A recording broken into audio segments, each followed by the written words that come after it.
네, 한 주간 북극 한파로 인한 이 강추위가 전국을 다 때려대고 있습니다.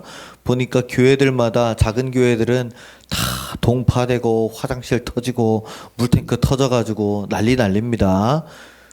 저희도 조금 요번에 얼었죠, 그죠? 그래가지고 오늘 점심 식사가 오늘은 웨스턴 스타일로, 그죠? 네, 따뜻한 밥과 국 대신에 샌드위치 준비하셨다고 컵라면이랑 그래서 그런 걸 좀 드셔야 될 것 같습니다. 아유, 막 교회들 보니까 다 막 100원 녹이고 뭐 난리가 났는데 저희는 또 지지난주에 하수관 공사를 또 잘 마쳤고 그리고 나니까 확실히 좀 물에 대한 그런 건 좀 없는 것 같고 또 지난주 중에는 여러분 제가 카톡방에다 올려드렸다시피 네, 지하 노래방을 또 다 철거해가지고 다 갖다 버리고 아유 창고 대정리를 했는데요. 그 폐기물 버리느라고 트럭 1톤 트럭을 2번으로 갖다 버렸습니다. 2번. 네, 나무 한 번 다 갖다 버리고 폐기물 한 번 다 갖다 버리고 해가지고 쌓아놨던 물건들이 그래도 제가 이제 혹시나 해가지고 이제 남겨놨던 것들 있잖아요. 혹시나 해가지고 이제 쌓아놨던 책상들, 뭐 의자들을 창고에서 다 썩어가지고 혹시나 아무 쓸모 없더라고요. 그러니까 옛말이 틀린 게 하나도 없어. 아끼다 똥 된다는 말이. 그래서 싹 다 갖다 버렸습니다. 싹 다. 그리고 이제 가장 이제 아쉬웠던 게 우리 노래방. 네.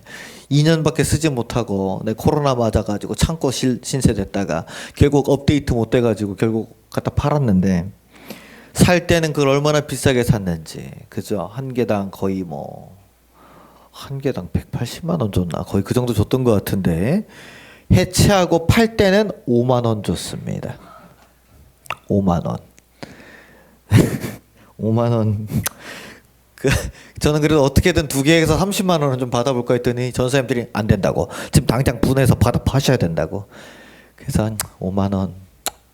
네. 명륜지사갈비 2명 먹을 값으로 그냥 갖다 팔아서 보냈는데 시원섭섭하더라고요. 이 추운 날씨에 계속 교회 큰일들이 이렇게 처리를 하고 또 집회 다녀야 되죠. 탄자니아 선교 준비해야 되죠. 그러다 보니까 몸이 으슬으슬하고 춥더라고요.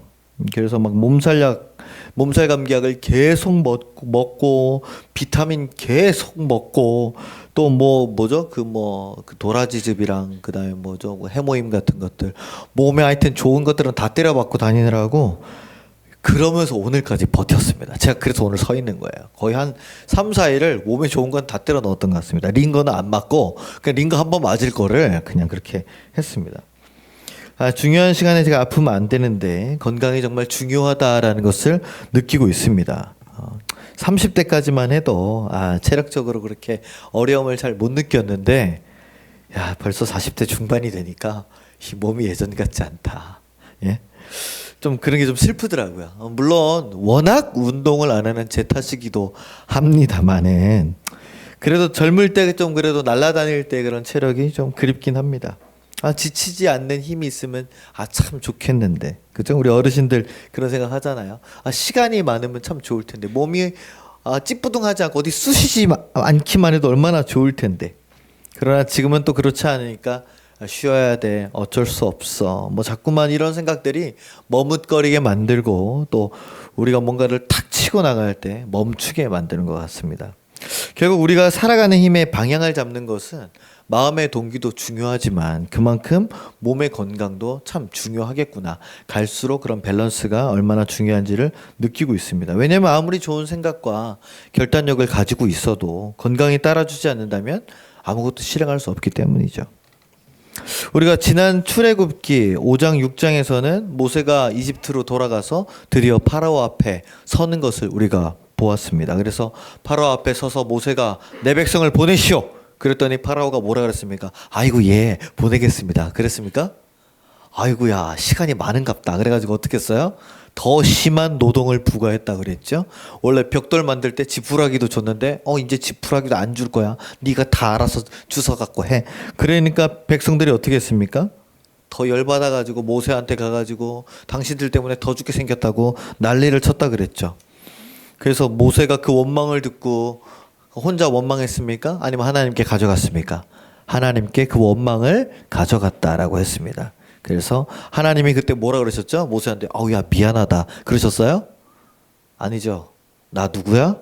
하나님이야. 너 뭐야? 백성이야. 그럼 순종해. 하나님은 사과하지 않으신다고 했습니다. 하나님은 우리의 관계를 재정립시킨다 그랬죠. 그래서 우리가 처음에 찬양했듯이 주님만이 왕이십니다. 그거를 분명히 하셔서 나는 여호와다. 그리고 너희는 내 백성이다.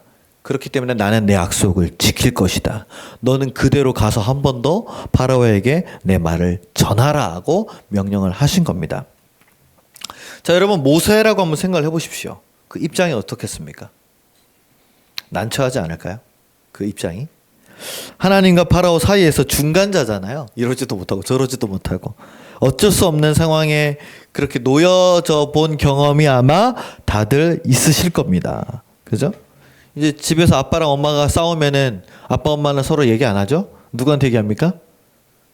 승주야, 엄마한테 가서 얘기해. 아빠 없다고. 그 엄마는 그러죠. 저녁 안 해줄 거야. 니네끼리 알아서 먹으라고 아빠한테 얘기해. 이제 이런 식으로 얘기를 한다라고 예를 든 겁니다. 네. 저희 집에서도 뭐 이런 일이 가끔 있습니다. 네, 종종까지는 아니고 가끔 있습니다. 가끔. 그런 적 있잖아요. 그쵸? 그쵸? 네, 우리 최 권사님도 내신에 있었으니까 네, 그럴 수 있고.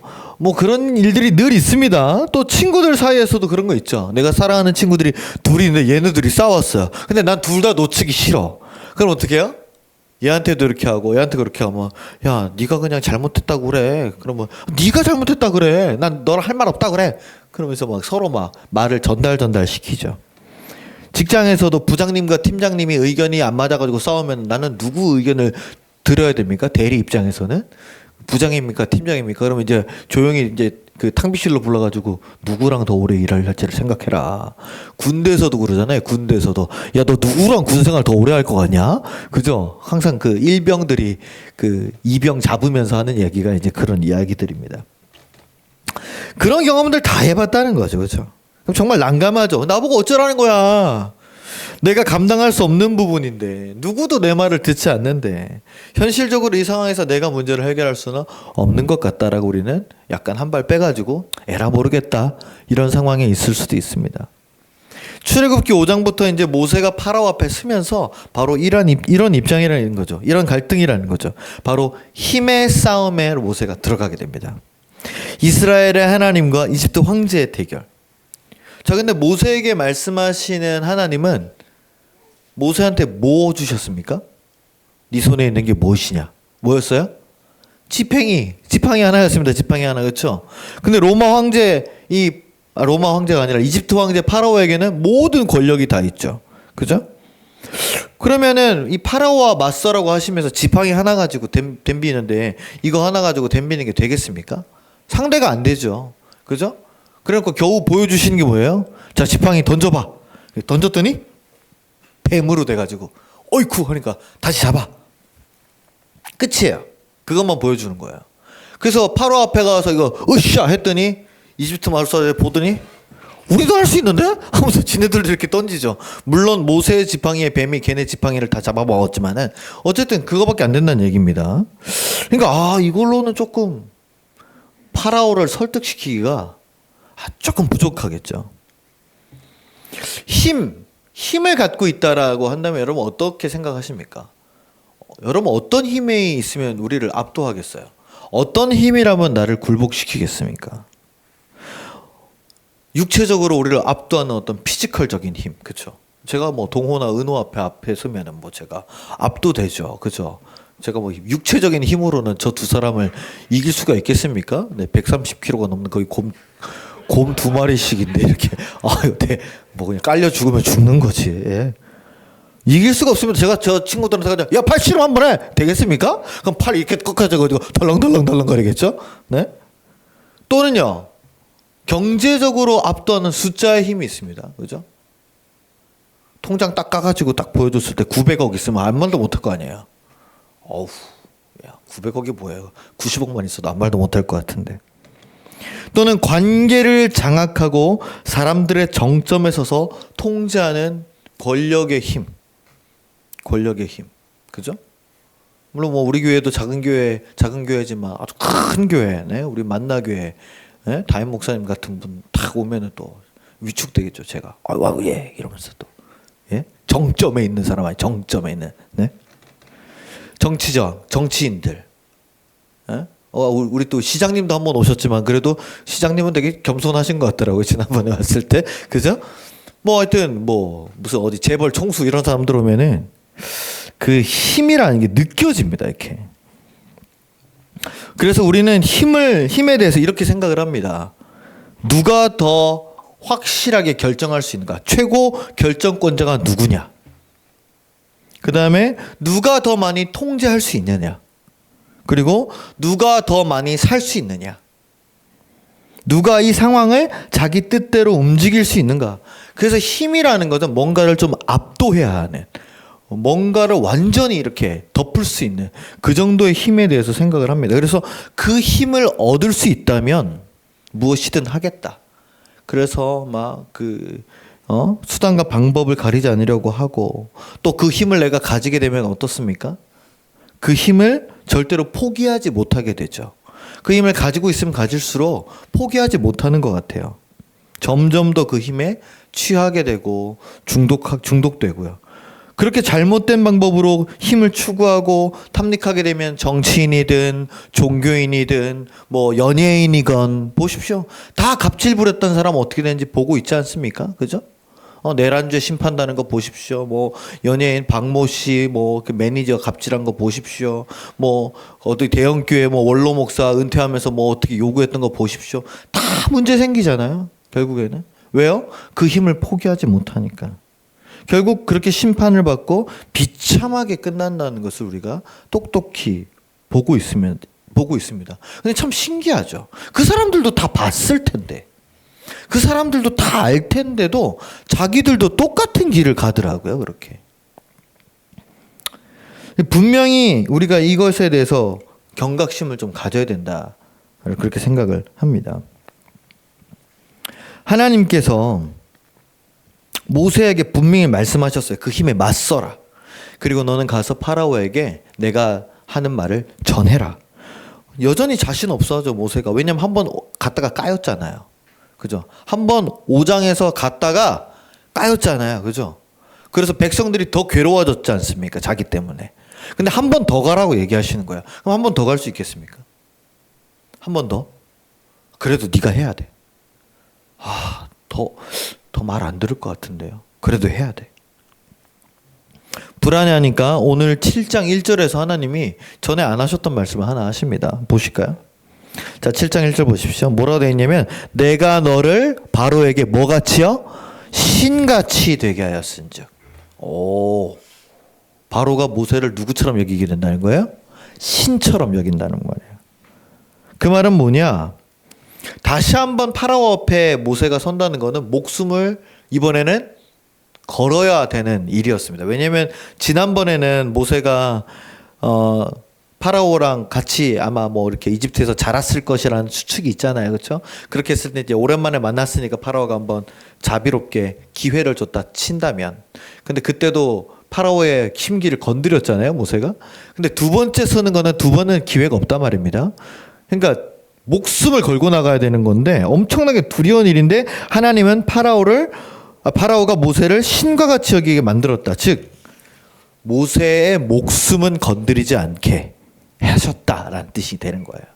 왜냐하면 신은 건드리지 않거든요. 아무리 파라오라고 해도. 그리고 파라오가 너를 신처럼 여기니 널 죽이진 않을 거다. 그러니까 담대히 나아가서 내 말을 전해라. 여기서부터 하나님은 모세한테 다시 한번 물으시는 겁니다. 네가 섬기는 내가 누구냐? 내가 파라오보다 못난 하나님이냐? 너를 누가 진짜 신이냐? 너를 움직이게 하는 것이 누구냐? 누가 진짜 힘을 가지고 있느냐라고 모세한테 다시 한번 얘기를 하시는 것이죠. 그리고 마침내 모세가 다시 파라오 앞에 서게 됩니다. 근데 이번에도 하나님은 파라오의 마음을 어떻게 해요? 완악하게 만들었다고 했어요. 그래서 그가 말을 안 들을 것이다 라고 미리 알려주십니다. 대신에 이번에는 하나님께서 뭐라 그러시면 내 방법을 쓸 것이다 라고 얘기를 해주세요. 3절과 5절 한번 보겠습니다. 자, 한번 읽어보겠습니다. 시작. 내가 바로의 마음을 많이 행할 것이나 바로가 너희의 말을 듣지 아니할 터인즉 내가 내 손을 애굽에 뻗쳐 여러 큰 심판을 내리고 내 군대 내 백성 이스라엘 자손을 그 땅에서 인도하여 낼지라. 내가 내 손을 애굽 위에 펴서 이스라엘 자손을 그 땅에서 인도하여 낼 때에야 애굽 사람이 나를 여호와인 줄 알리라 하시매. 여기 두 가지가 나오는데 표징과 이적이란 말이 나옵니다. 두 가지 다 하나님께서 초자연적인 어떤 능력을 행사하실 때 쓰이는 단어예요. 그래서 이때로부터 뭐가 펼쳐지냐면 출애굽기에 가장 유명한 장면 중에 하나인 10가지 재앙이 이때부터 시작됩니다. 그래서 출애굽기 7장에서 12장까지 총 10가지 재앙이 일어나요. 이거 하면 한 주에 하나씩 해야 되는데 그러면 너무 오래 걸립니다. 그래서 제가 후루룩 해드릴게요. 제가 수련목 시험 볼 때 10가지 재앙을 외워야 돼가지고 피, 개, 이, 파, 가, 악, 우, 매, 흑장 이렇게 외웠습니다. 뭔지 하나도 모르시겠죠? 자, 첫 번째는 뭡니까? 나일강이 뭘로 변해요? 피로 변합니다. 두 번째가 뭐예요? 개구리떼가 올라와요. 세 번째, 이가 들끓습니다. 그 다음에 이가 들끓으니까 가축한테 돌림병이 돌아요. 그 병이 사람한테 옮아가서 악성 종기가 납니다. 그죠? 피, 개, 이, 파, 가, 악. 피, 개, 이. 파리떼를 빼먹었네. 그쵸? 이 다음에 파리떼. 그죠? 그 다음에, 가축. 가축의 돌림병. 그 다음에 악성 종기. 그죠? 피게이 파가 그죠? 그다음에 우박이 떨어집니다. 우박이 떨어지고 메뚜기가 와서 남은 곡식들 싹 쓸어 먹고 흑암이 덮인 다음에 어떻게 그다음에 마지막에 장자의 죽음이 있죠. 요게 10가지 재앙인데 비주얼로 굉장히 잘 된 영화가 하나 있습니다. 2014년에 그 누구죠? 크리스찬 베일 맞아요. 크리스찬 베일이 그 주연한 엑소더스라는 영화가 있거든요. 전혀 성경적이진 않은데 성경적인 내용이 꽤 비슷하게 나옵니다. 그래서 그때 영화가 굉장히 잘 만들어서 그 이집트 열재앙이 나온 게 있어요. 한번 영상을 한번 보겠습니다.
네, 굉장히 빠르게 보셨지만은 어쨌든 저렇게 10가지 재앙들이 쭉 나왔습니다.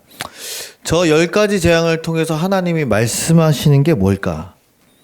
하나님이 지금 파라오랑 힘겨루기를 하시는 걸까요? 파라오랑? 아니죠. 파라오는 아무것도 못하고 그냥 당하기만 할 뿐입니다. 즉 하나님은 경쟁자라는 게 아니라 세상의 주권자가 누구다? 하나님뿐이시라는 것을 분명히 보여주는 것이죠. 우리가 이 재앙을 보면서 느끼는 게 있습니다. 재앙이라는 단어 자체가 주는 공포가 있죠. 공포. 재앙은 뜻하지 않게 갑자기 들이닥치는 불행한 천재지변으로 일어나는 사고를 뜻합니다. 예를 들면 뭐 화산 폭발, 뭐 지진, 또 쓰나미, 뭐 이런 것들이 이제 천재지변, 그런 초자연적으로 일어나는 광범위하고 무서운 일들이 이제 재앙이죠. 그래서 이거는 개인적인 차원의 일은 아닙니다. 그래서 이런 일들을 신의 분노라고 여기면서 사람들이 두려워하게 돼 있죠. 하지만 출애굽기에서 이제 하나님께서 보여주시는 이 재앙은 하나님의 분노라기보다는 이스라엘 백성들을 해방하기 위한 수단, 심판으로 사용되고 있습니다. 하나님께서 이스라엘 백성들을 벌 주시려고 이 재앙을 내리시는 게 아니라 오히려 그들을 꺼내시기 위해서 이 재앙을 허락하시고 있죠. 여러분 성경을 읽어보시면은 이집트 백성들이 10가지 재앙을 당하면서요 고통을 받고 있을 때 유일하게 이스라엘 백성들은 고통당하지 않는 것을 보게 됩니다. 아무런 해를 받지 않아요. 왜냐하면 그 사람들만 살고 있는 고센 땅이라는 곳이 있었는데 출애굽기 8장 22절과 9장 26절을 우리 한번 띄워봐 주시겠습니다. 자, 우리 한번 읽어볼까요? 시작. 그날에 나는 내 백성이 거주하는 고센 땅을 구별하여 그곳에는 파리가 없게 하리니 이로 말미암아 이 땅에서 내가 여호와인 줄을 내가 알게 될 것이라. 그 다음 9장 26절. 이스라엘 자손들이 있는 그곳 고산 땅에는 우박이 없었더라. 아멘. 고산동 사시는 분 축복 받으시길 바랍니다. 고센 땅이 고산으로 읽혀졌는데 우리 고산동 주민들 좀 계시죠 여기에? 네, 아유 좋으시겠습니다. 그곳엔 파리도 없고 우박도 없는 줄로 믿습니다. 용현동에는 파리가 있어가지고. 여러분 끔찍하고 무서운 이 10가지 재앙 속에서도요 하나님은 자신의 백성들을 지켜주셨다는 거죠. 하나님의 말을 전한 모세 때문에 더 고통스러운 노동에 막 괴로워하며 원망했던 백성들이에요. 그러면 하나님이 요것들 봐라 정신 못 차리네. 그리고 몇 가지는 같이 좀 고통당해도 될 법하거든요. 근데 하나님은 지켜주셨어요. 그럼에도 불구하고 하나님은 백성이 아니라 누구를 치고 계십니까? 파라오를 정면으로 치시는 거죠. 지금 힘을 갖고 있는 게 누굽니까? 파라오입니다. 이스라엘 백성을 통치하는 게 누굽니까? 파라오입니다. 그래서 이 파라오는 억압의 상징이고 체제의 정점입니다. 그래서 그를 무너뜨리기 위해서 하나님은 10가지 재앙을 통해서 파라오에게 이렇게 말씀하시는 거죠. 저 백성들은 너의 노동력이 아니다. 한번 쓰고 갖다 버리는 너의 노동력이 아니다. 이 백성들은 나의 소중한 백성들이다. 라는 것을 말씀하고 계시는 것이죠. 그리고 이 10가지 재앙은요 그냥 무작위로 일어난 게 아닙니다. 도표나 그림 하나 또 보여주십시오. 이 보시면 이집트의 10명의 신들입니다. 이 재앙이 정확히 이집트의 신들을 하나씩 제거하는 작업인 거예요. 첫 번째 나일강이 피로 물들었다는 거는 이집트에 나일강의 신이 있습니다. 저 중에 누군지 잘 모르겠는데 하여튼 누구 있어요 저 중에. 네, 저 중에 누가 나일강의 신인데 나일강의 신을 죽인 겁니다. 피로. 물이 뭘로 변했어요? 피로 변했다는 건 먹을 수가 없다는 거잖아요. 그렇죠? 그 다음에 개구리 있죠. 개구리가 원래 나일강이 범람하면은 개구리들이 막 많이 올라와 가지고 그 이집트의 풍요로움을 상징하는 어떤 그 증거였습니다. 그래서 머리가 개구리로 되어 있는 신도 있대요 이집트에. 저기 있나요? 쟤는 악어 같은데. 하여튼 있습니다. 네. 하여튼 그런 신이 있대요 또. 그래서 그 개구리도 그 신인 겁니다. 그래서 개구리가 땅에서 나일강에서 살아야 되는데 어디로 올라와요? 땅에 올라와 가지고 어떻게 돼요? 말라서 죽죠. 그래서 거기에 뭐가 끓습니까? 구더기가 끓으면서 이랑 파리가 창궐하잖아요. 그죠? 그러면서 이제 땅에 병이 돕니다. 그죠? 그게 뭐냐? 땅의 신을 또 죽인 겁니다. 땅의 신. 땅이 건강해야 되는데. 예, 그 다음에 이제 뭐 우박과 메뚜기를 통해서 나일강 유역에 풍성하게 자라던 그 보리와 모든 곡식들이 싹 없어지죠. 우박 다 떨어져가지고 싹 다 박살나는데 남은 것도 메뚜기들이 와서 사각사각 하고 다 먹어버리잖아요. 그죠? 이 뭡니까? 이 풍요와 농업의 신들을 또 다 없앤 거예요. 그 다음에 이제 9번째 신이 중요합니다. 9번째가 뭐였죠? 이집트 전역이 뭐로 덮입니까? 흑암으로 덮이죠. 이집트가 누구 섬기던 나라예요? 태양신 라를 섬기던 저 라가 있습니다. 라. 저 중간에 보이죠? 세 번째 메모리한 세 번째 저 위에 동그란 거 있는 애. 제가 라입니다. 태양신 라 최고신을 흑암으로 지운 거예요. 아예. 지운 거죠.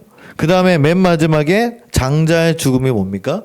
생명과 죽음을 관장하는 오시리스와 이시스. 여기 맨 위에 두. 생명과 죽음과 부활을 관장하는 저 둘을 이제 죽여버리는 겁니다. 그래서 미래도 없다 너희들에게는. 미래에 계승할 수 없다. 장자가 이어지지 않으면 미래가 없다고 생각했거든요. 그러니까 하나님께서 정확하게 이집트의 모든 영역에서의 신들을 다 무너뜨리시는 거죠.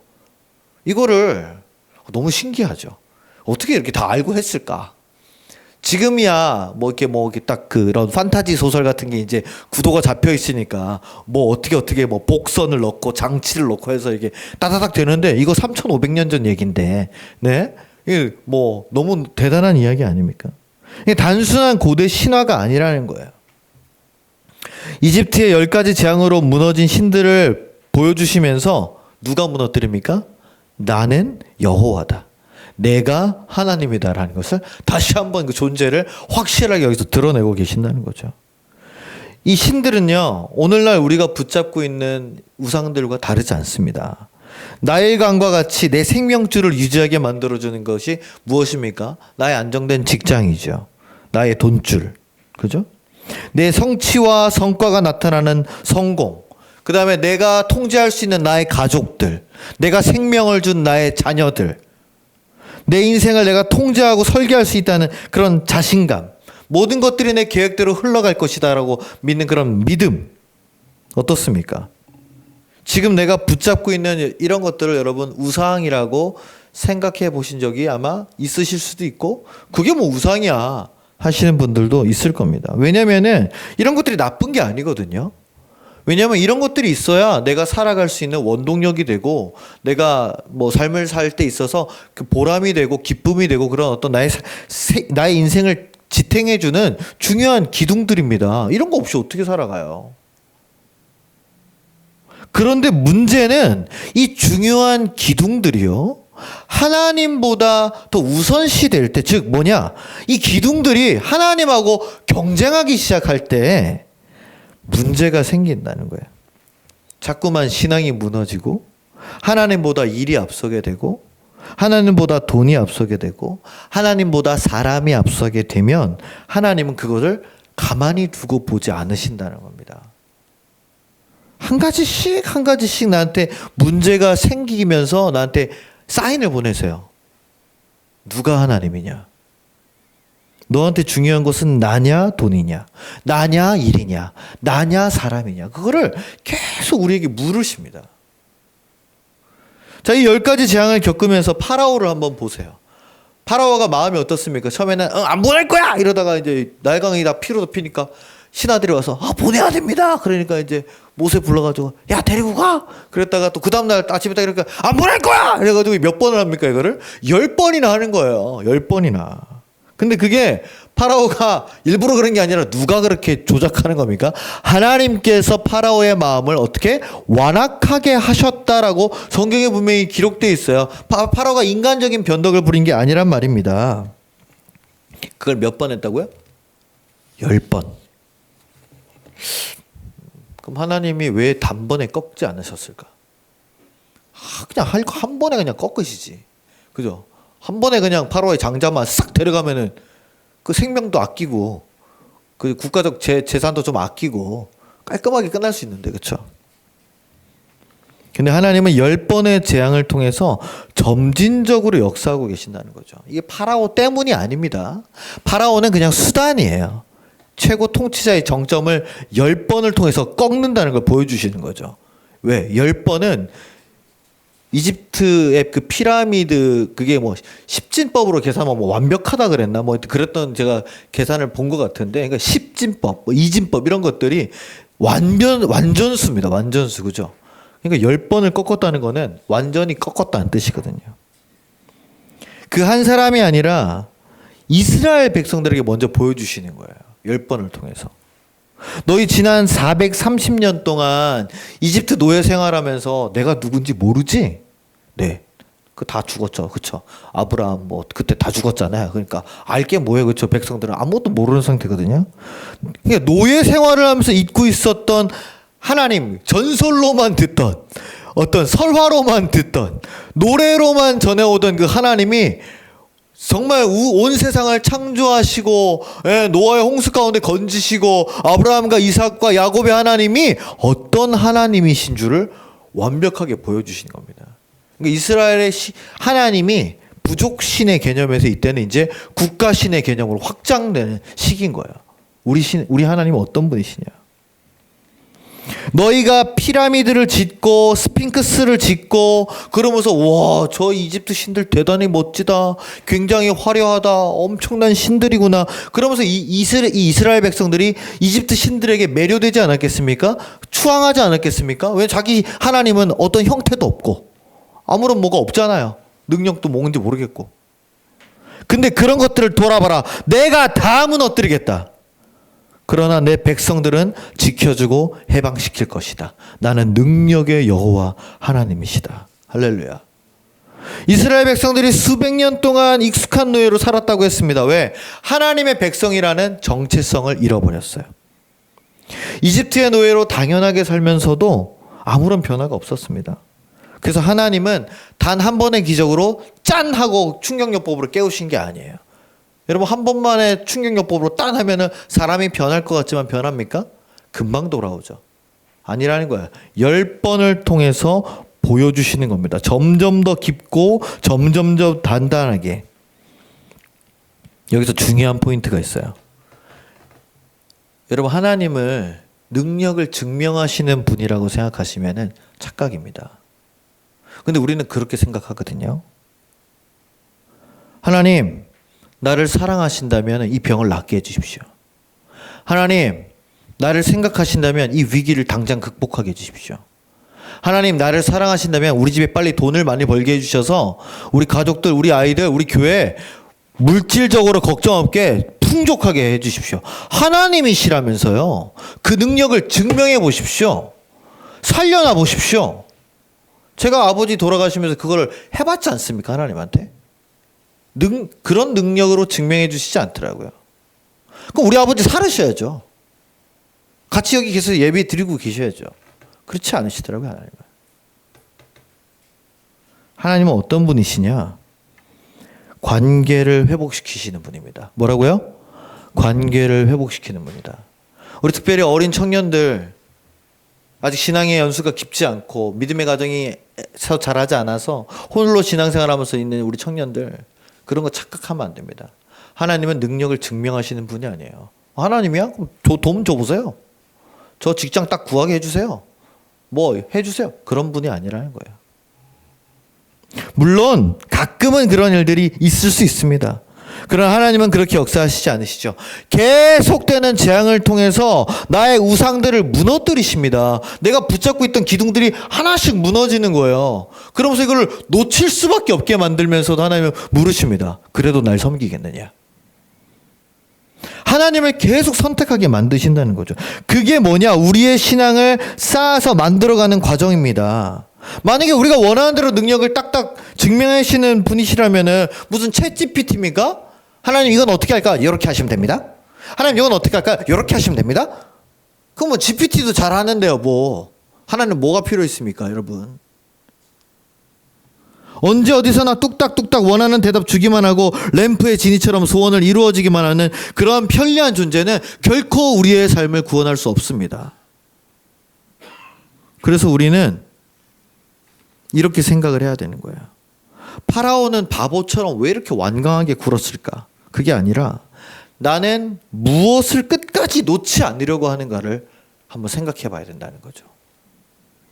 내 삶에서 하나님과 경쟁하고 있는 게 뭡니까? 내가 하나님을 믿는다고 고백하면서도 우리는 내 일에는 하나님을 조금도 개입시키지 않으려고 해요. 내 돈, 여러분 통장 관리 누가 합니까? 내가 하죠? 하나님 합니까? 내가 하잖아요. 내 일 누가 알아서 합니까? 내가 하죠? 내가 알아서 할게요. 상관하지 마십시오. 부부 사이에서도 내 일은 내가 알아서 할게. 부모와 자녀 사이에서도 이제 뭐 지훈이처럼 다 컸으면 이제 내가 알아서 할게 이제 이러고 대든다니까. 머리가 컸다고? 아니야? 예찬이가 가만두지 않겠지만은. 근데 예찬이 지가 그러지 않냐? 자, 좀만 크면 내가 알아서 할게요. 내가 하나님을 개입시키지 않습니다. 아, 교회 일은 내가 요만큼만 하면 되겠지. 더 이상 솔직히 힘들어. 내 삶의 통제권은 내가 쥐고 있어야지. 내가 해외를 나가건 내가 직장을 구하건 내가 그만두건 내가 뭐 수련회를 가건 말건 이건 내가 쥐고 있는 거지. 어떻습니까? 주도권을 내가 잡으려고 할수록 우리는 파라오와 같이 되는 거예요. 그 마음이 계속 완악해지는 겁니다. 그러면 결국 하나님께서는요, 별 수 없습니다. 우리를 흔드실 수밖에 없어요. 왜냐면 내가 잡고 있는 건 안 놓치거든요. 절대 안 놓칩니다. 지금 잡고 있는 게 흔들릴 때는 언제예요? 내가 아플 때, 갑작스럽게 뭐 다쳤을 때, 뭐 하여튼 그럴 때 아닙니까? 인생에 꽝 하고 충격이 올 때 흔들리는 겁니다. 그래야 그제서야 내 삶을 돌아보게 되죠. 그러니까 하나님께서 나를 지금 흔들고 계시다면 우리를 괴롭히시기 위해서가 아니라 우리를 그 우상으로부터 해방시키기 위해서인 줄로 믿으시기를 주님의 이름으로 부탁을 드립니다. 착각하면 안 된다는 거예요. 그래서 우리가 오늘 솔직하게 스스로한테 한번 물어봅시다. 자, 한번 보여주시고요. 질문 한번 읽어봅시다. 시작. 내 삶에서 하나님과 경쟁하고 있는 것은 무엇인가? 여러분, 인생의 성공일 수 있고요, 직장의 안정일 수 있고요, 풍요로운 물질일 수 있고요, 활발한 인간관계일 수 있고요, 완벽한 통제일 수도 있습니다. 이 출애굽기 10장이 우리에게 말해주는 것은 이것입니다. 하나님은 경쟁의 대상이 아니에요. 누가 하나님과 경쟁합니까? 하나님은 경쟁에 참여하실 필요도 없습니다. 왜냐하면 이미 하나님께 모든 주도권이 있기 때문이죠.